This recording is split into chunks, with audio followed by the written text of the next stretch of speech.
तुम्हाला माहिती आहे का, होळी साजरी करण्यामागचं खरं कारण काय आहे?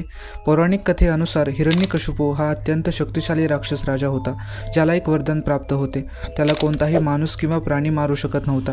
नाही त्याला दिवसा किंवा रात्री मारता येत होतं, ना घराच्या आत ना बाहेर, आणि कोणत्याही शस्त्राशिवाय. यामुळे हिरण्यकशिपू अत्यंत अहंकारी बनत स्वतःला देव समजू लागतो.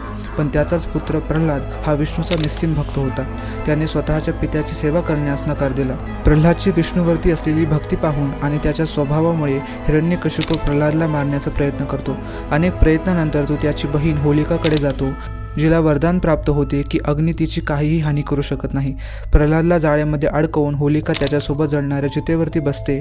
पण त्याचवेळी विष्णुदेवांच्या कृपेमुळे प्रल्हादाला कसलीच हानी न पोहोचता होलिकेची राख होते. अर्थात सत्याचा किंवा धर्माचा अधर्मावरती विजय होतो.